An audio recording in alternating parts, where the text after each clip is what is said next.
Olá, boa tarde a todos. Eu me chamo Klinger Souto e aceitei com muito prazer e muito orgulho o convite da Casa Espírito Bom Samaritano para que pudéssemos estar hoje aqui reunidos, nesta tarde de domingo, para falarmos da palavra de Deus, dos ensinamentos de Jesus, que nos faz tão bem e que é tão importante nesses momentos que vivemos de pandemia.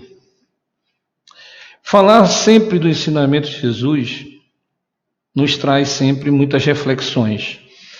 E é justamente essa nossa proposta hoje, que ao final dessa nossa conversa, dessa palestra, desse nosso bate-papo, que vocês possam parar, pensar um pouquinho, refletir e, quem sabe, ter o início ou a continuidade para muitos dessa mudança, dessa reforma íntima tão necessária, tão importante para o nosso processo evolutivo. E eu escolhi para falar de hoje um tema do livro Evangelho segundo o Espiritismo, de Allan Kardec, que é um livro fantástico, maravilhoso, que nos traz toda uma base moral para que a gente possa enfrentar os problemas, para a gente possa enfrentar as situações do dia a dia.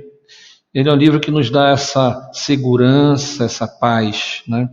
Para que nós possamos tomar as nossas decisões, para que o nosso livre-arbítrio talvez seja mais fácil, coisa que a gente sabe que não é.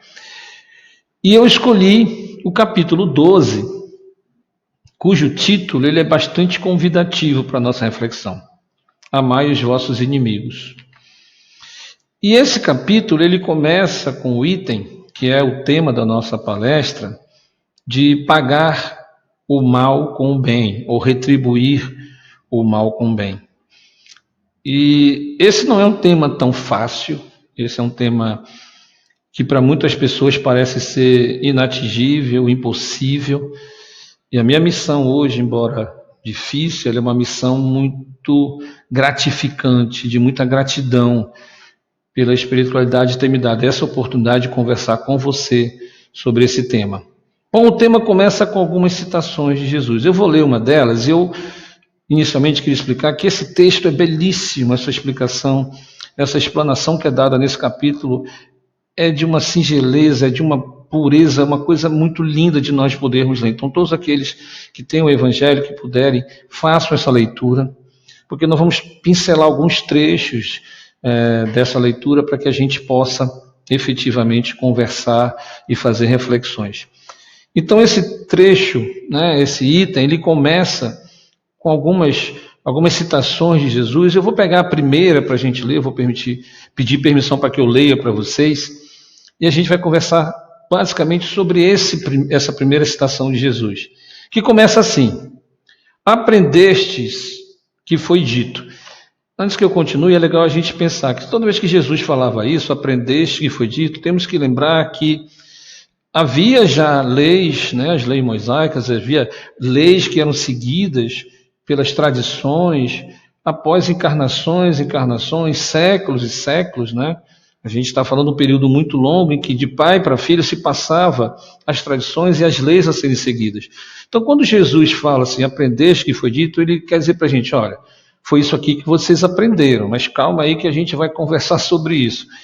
E aí ele continua, ele diz o que foi ensinado, o que todos nós naquela época, muitos de nós estávamos lá, o que nós naquela época entendíamos como lei, o que era certo fazer, o que era errado, né, não fazer. E ele dizia o seguinte: amareis o vosso próximo e odiareis os vossos inimigos. Então essa era a máxima, era isso que a gente aprendia. Os nossos amigos vamos amar, os nossos inimigos vamos odiar. E ele continua: eu, porém, vos digo. E também nesse início, eu, porém, vos digo, a gente muitas vezes no Evangelho, a gente vê, né, essa citação de Jesus, eu, porém, vos digo, e é legal que a gente pense o seguinte, era dizer assim, bom, agora eu vou tentar passar os meus ensinamentos. Eu queria que vocês prestassem atenção para o que eu quero dizer para vocês. E aí esses ensinamentos, esse trecho aqui da citação de Jesus, que a gente vai conversar bastante hoje à tarde. Ele continua dizendo assim: amai os vossos inimigos, fazei o bem aos que vos odeiam, e orai pelos que vos perseguem e caluniam, a fim de serdes filhos do vosso Pai, que estás nos céus, e que faz que se levante o sol para os bons e para os maus, e que chova sobre os justos e injustos. Porque, se só amardes os que vos amam, qual será a vossa recompensa? Não procedem assim também os publicanos? Se apenas os vossos irmãos saudardes, que é o que com isso fazeis mais do que os outros? Não fazem outro tanto os pagãos? Esse trecho está no Evangelho de Mateus, capítulo 5, versículo 43 a 47. E aí vocês talvez possam entender, quando eu falo que era uma missão difícil, porém nobre e edificante, hoje a gente falar sobre isso, porque já é difícil muitas vezes a gente entender o nosso amigo, a gente entender o nosso irmão. Imagina o nosso inimigo e ainda amar os nossos inimigos, né? Orar pelo que nos caluniam, que nos ofendem. Praticamente você passar uma mensagem que nem todos conseguem, ou que pelo menos acham que não podem conseguir, né? Mas o mais importante aqui é que nós consigamos entender o sentido que Jesus quis dar na palavra amar. Isso talvez seja a nossa primeira chave para talvez abrir, né, esse momento tão difícil da gente querer amar o inimigo, perdoá-lo, orar pelos que nos ofendem. Porque assim, quando Jesus fala amar, o que ele quer dizer é que a gente não queira o mal daquela pessoa.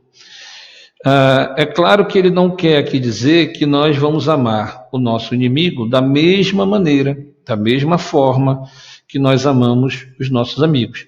E aqui, quando continua esse item no Evangelho, no capítulo 12, eu tirei alguns trechinhos que explicam justamente isso para a gente. Então, para que a gente possa seguir em frente, eu vou pegar alguns trechinhos, vou pedir novamente permissão para ler, para que vocês entendam na explicação que foi dada exatamente esse sentido de amar, essa relação amigo-inimigo, ok?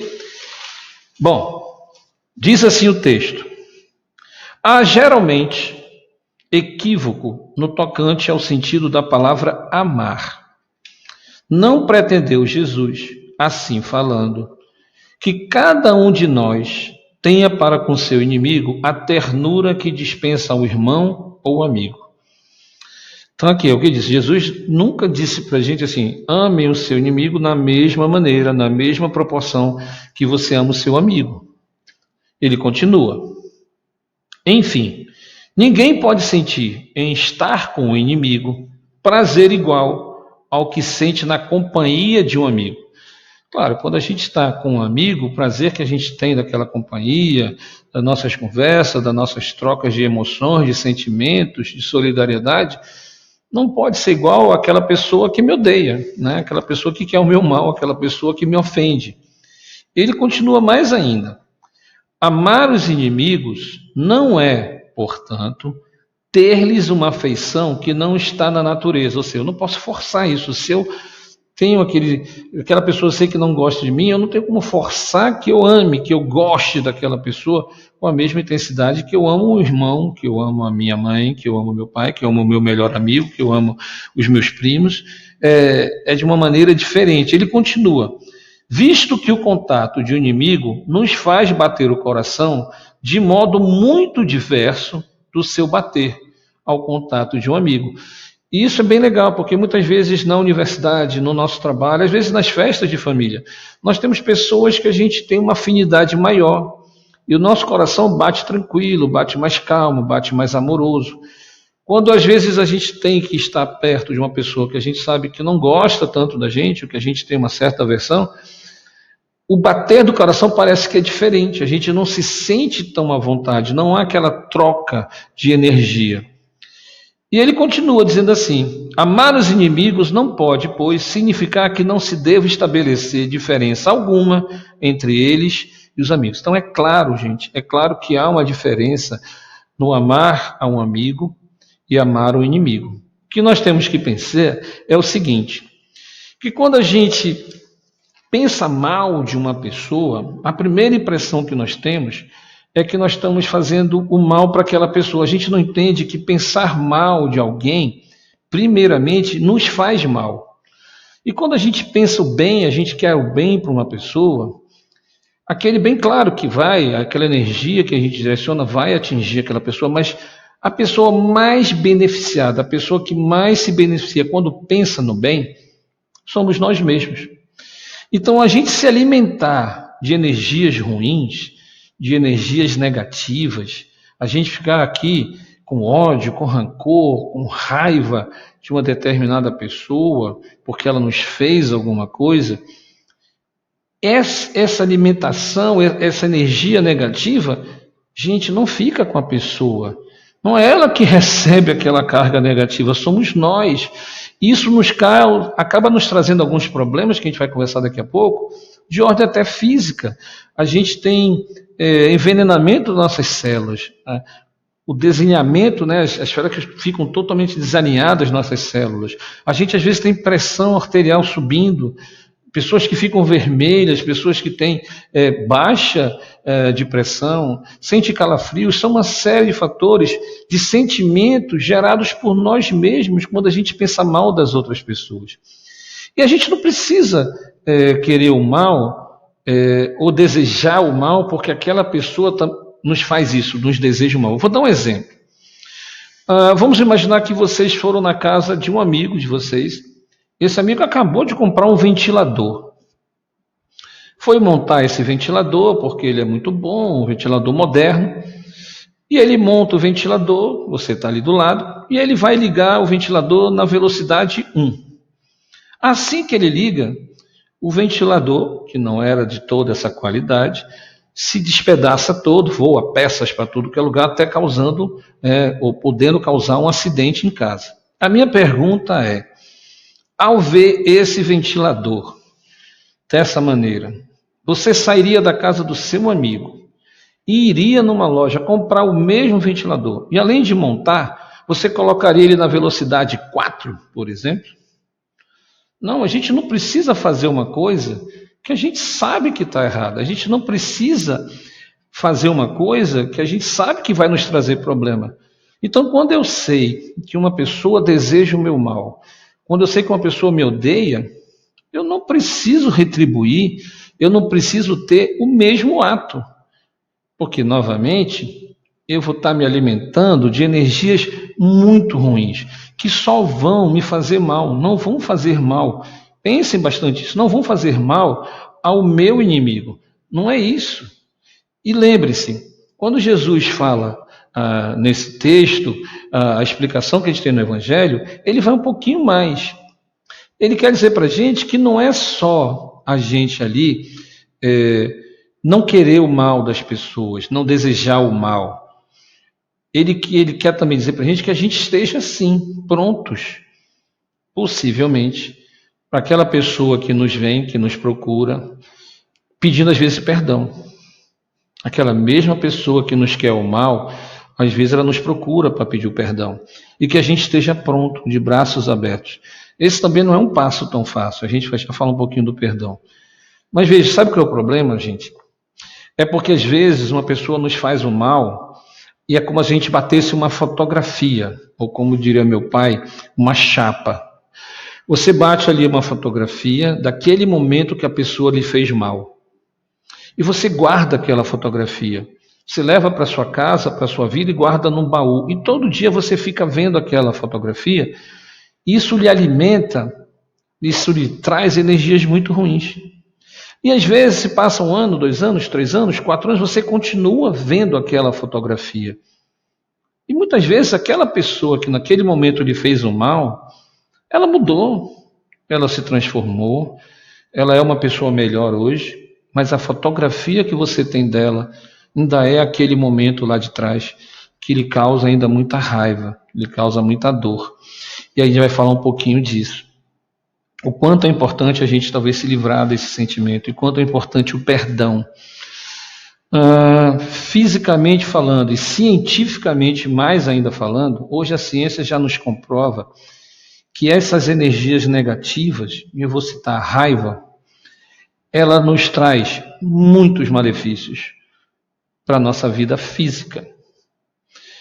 Nós já temos comprovações científicas em revistas científicas que, ao termos raiva, dois hormônios muito importantes no nosso organismo, a adrenalina e o cortisol, são liberados no nosso corpo. Bom, a adrenalina, vou falar um pouquinho dela, ela é um hormônio que, uma vez que você vai fazer exercício físico, ginástica, musculação, correr, ela é importante que ela venha, que ela seja liberada em forma de hormônio, para que você tenha enrijecimento dos músculos, que você tenha mais resistência. Ela também é o hormônio, quando nós estamos com muito medo, que nos faz, por exemplo, correr mais rápido do que a gente pode. Quantos de vocês, talvez mais novos, que em momentos de medo, de querer fugir, às vezes, do próprio pai, da mãe, para pegar umas chineladas, correu muito mais rápido do que você imaginava. É a adrenalina que é responsável por isso. Porém, quando nós liberamos esse hormônio, a adrenalina, associado com cortisol, para dentro do nosso organismo, no momento de raiva, essa liberação da adrenalina nos traz aumento de pressão arterial. Isso pode nos trazer uma arritmia, pode nos causar um AVC, pode nos causar um derrame. E a gente já tem alguns estudos muito avançados, de universidades muito respeitadas, de centros de pesquisas muito respeitados, dizendo que pelo menos 50% dos cânceres hoje diagnosticados são de fundo emocional. Então, só o fato de você ter essa informação e saber que essa raiva dentro de você vai estar lhe causando mal, não está causando a outra pessoa. Pense nisso como uma bolinha de borracha. Se você pegar uma bolinha de borracha e você jogar na parede, vamos pensar que a bolinha é o mal. Você jogou na parede, a bolinha fica lá? Não, ela volta para você. Então, na hora que você joga o mal não fica lá.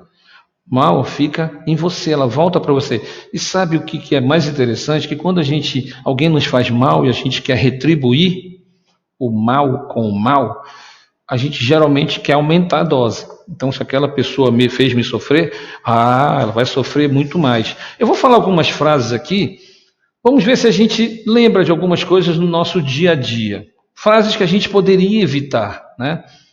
Por exemplo, coisas como, tá vendo? Me fez tanto mal e agora está precisando da minha ajuda. Olha o perdão aí. Nada como um dia após o outro. Quantos já falaram isso? O mal se paga com o próprio mal. Oh, ai, meu Deus do céu. E pior, quando nessas frases a gente resolve colocar Deus. Como? Deus está vendo. Deus é justo, ele será castigado. Então a gente tira da gente. Agora é Deus que está fazendo tudo. Ele pode escapar da justiça dos homens, mas da justiça divina. E algumas frases interessantes, como tipo assim: não quero vê-lo nem pintado de ouro. Bem feito. Recebeu o que merecia. E aí vem algumas que são duras a gente ouvir, como: Deus é muito bom, ele finalmente está sofrendo. Ou uma que a gente ouve que é até lamentável, né? Ele sentiu o peso da mão de Deus. E a gente faz isso muito, gente. A gente, somente às vezes em termos de relações, né? Onde há traição, parece que se nós soubermos que a pessoa que nos traiu, ela foi traída depois, isso passa como, tá vendo?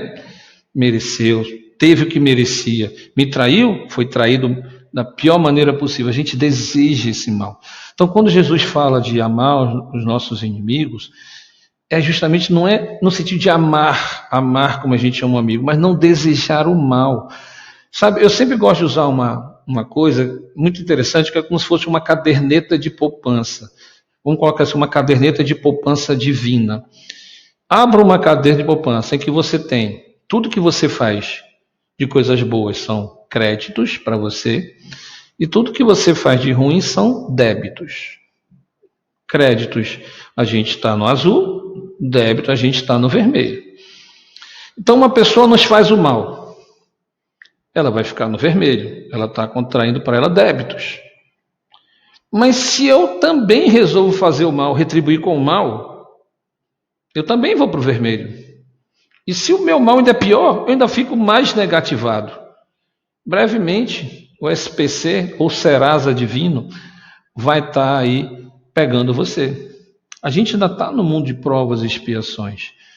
Então, muitas vezes essas pessoas que são negativas, que nos trazem esse mal, que fazem esse mal para a gente, são oportunidades que nós temos do nosso processo evolutivo. A gente precisa viver num mundo em que as pessoas são diferentes.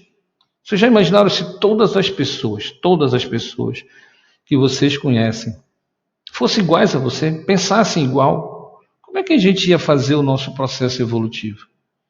Essa diversidade, pessoas diferentes, são essas pessoas que muitas vezes, por seres diferentes, que nos fazem passar por momentos de provas ou de expiações que contribuem para o nosso processo evolutivo, para a nossa reforma íntima.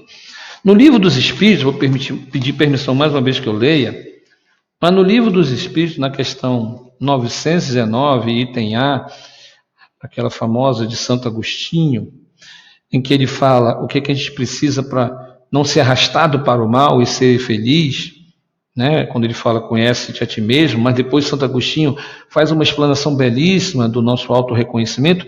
Desse trecho, eu pincelei um trecho para que nós pudéssemos analisar o que Santo Agostinho fala até sobre isso. Ele diz assim, ó, não negligenciem a opinião de seus inimigos, porque eles não têm nenhum interesse em disfarçar a verdade. E geralmente Deus os coloca ao seu lado como um espelho para diverti-los com mais franqueza do que o faria um amigo. Isso é uma grande verdade. Muitas vezes o nosso amigo, pela essa amizade, passa a mão na nossa cabeça, né? Ele não nos revela tudo nem sempre. Claro, a gente tem amigos que vão e falam a verdade, mas tem amigos que negligenciam um pouco. Já os inimigos não, às vezes eles nos fazem ver coisas que a gente não quer ouvir, né?